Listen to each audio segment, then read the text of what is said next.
You are now standing at listening point 6 in front of the inclined lift. The Science Centre Ferrodrome presents to you the exciting world of iron. Iron, the preliminary product in steel manufacture, has determined like no other material man's historical development and everyday life. The adventure world of iron shows the whole cosmos of this fascinating element. As in an exhibition, the Ferrodrome has exhibits, but it also offers you both sensory and hands-on experience of these objects. The wonderful world of the Völklingen Ironworks comes to life in the Ferrodrome. Whether on a large scale, at the entrance of the Ferrodrome, one of the largest fire tornadoes in the world gives the visitor a fiery reception, or on a tiny one, researching the surface of iron and steel with a video microscope. One thing remains certain: the Ferrodrome is great fun. In the burden shed, there's the riddle of the 4 elements. What part is played by fire, water, earth and air in an ironworks? The ghostly fog screen turns water into fire. In amazing experiments, the secrets of iron and steel are explored. How strong is magnetic iron? How can magnetism be put to use in everyday life? There's a lot to discover in the Ironworks laboratory. A powerful microscope helps us take a close look at the mysterious world of surfaces. Have you ever watched iron rusting? As a souvenir, every visitor can mint his or her own Ferrodrome coin. Contemporary witnesses have their say and tell you about their work in the ironworks and their life with iron. Experience the exciting world of iron and steel. In front of you, you can see the whole panorama of the blast furnace group. At the left-hand edge of the group, next to the inclined ore lift, you can see the blast heaters of number 6 furnace. Normally, each blast furnace in an ironworks has its own lift. In Völklingen, a different approach was taken and a system created that was unique in the world.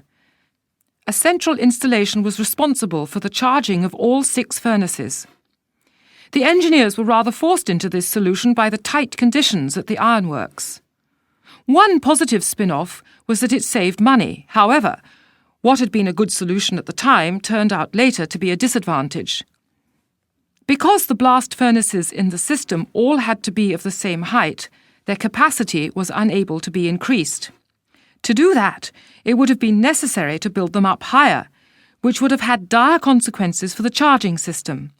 The entire monorail track would have had to be rebuilt, which would have cost an immense amount of money.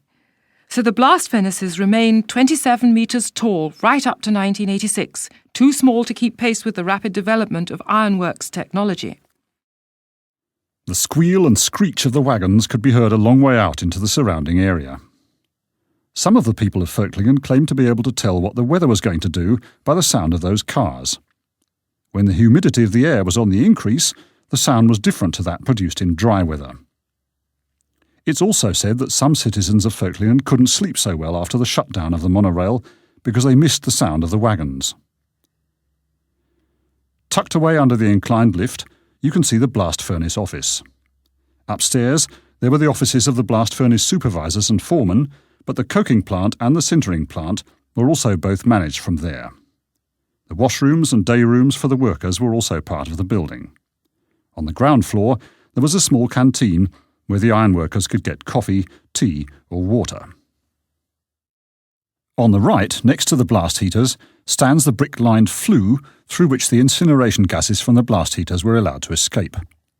Then there is number 6 furnace, easy to recognise by the 4 massive pipes which come together above it and through which the blast furnace gas was drawn off. The blast furnace gas pipes crown the group and dominate the silhouette of the ironworks.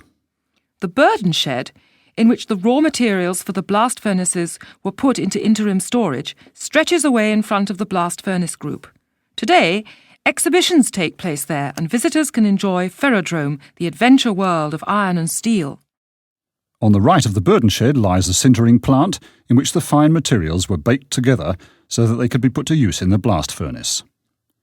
All these areas were connected via transportation systems, supply lines and pipes. As if the whole place were one enormous machine, the individual work areas were meshed together. The blast furnace group and the other components of the plant did not spring up overnight. The ironworks continued to develop over decades, indeed over more than a century.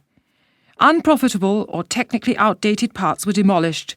Newly developed technologies were put into effect and modern machines integrated into the production process. Today, the Völklingen Ironworks is unique in the world. This cosmos of iron and steel, which functioned like clockwork day and night for more than 100 years, is a technical monument. And a monument to the hundreds of thousands of people who helped to keep the ironworks machine running. World Cultural Heritage Site at the Völklingen Ironworks doesn't only mean that this monument to work is unique in the world. It also means that there is a unique culture here which should be preserved at its place of origin and thus continue to be available for future generations to come and experience. In 50, 100, 200 years, and even beyond that, the World Cultural Heritage Site at the Völklingen Ironworks will offer those who come here evidence of a time which was the basis of our modern society. The production of iron and steel as from the mid-19th century was the basis of industrial development. The term Industrial Revolution is an apt description of that epoch. But it was not only the production techniques which were revolutionised. The life and work of the people also underwent a profound revolution. People who, until then, had been accustomed to working in small workshops or in agriculture, now had to come to terms with gigantic machines. The World Cultural Heritage Site at the Völklingen Ironworks bears witness to those people and their work.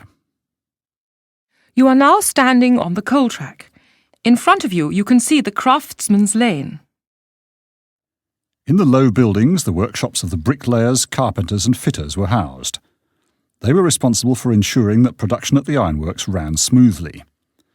One of their principal tasks was the lining of the blast furnaces, a difficult and dangerous job that needed to be done when the furnaces had been operating without interruption for some 5 to 10 years. The buildings in the Craftsman's Lane were built between 1907 and 1957, most of them with slag brick, the building material of the ironworks. In the 1950s, 200 workers belonged to the Bricklayers Gang and 100 craftsmen formed the Craftsman's Gang. Since 1989, the buildings in the Craftsman's Lane have been home to the studios and workshops of Saarland's College of Fine Arts. An excellent early example of the use to which buildings of industrial and historical importance can be put. Beyond the Craftsman's Lane, the water tower rises up. It was built in the years 1917 and 18 and was at the time one of the first reinforced concrete structures of its size. 3,000 cubic metres of water were able to be stored in the tank at the head of the tower. Water was an important element for the operation of an ironworks. It needed to be available in vast quantities for the cooling of blast furnaces and machines. If you turn further to your right, you will see the 2 Saarstahl gas holders. The taller one is the 70-metre piston-type gas holder, in which the gas from the blast furnaces used to be held in interim storage. Rather squat, next to it, the telescopic gas holder, which was able to adapt its size to the amount of gas being held. Here, the gas from the coking plant was stored. Today, it is used for the storage of converter gas belonging to Saarstahl. The water in the water tower, the gas from the coking plant and the blast furnaces, and the blast produced by the blowers are the elements that breathed life into the ironworks. Alongside the element earth, in other words ore and coal, they were the energy carriers on which the technical organism of the blast furnace works had to rely. Now, follow the visitor's walkway via the coal track into the blower shed. There you will find listening point 7. Stop your audio device with the yellow button when you hear the tone, and start it again also with the yellow button at listening point 7.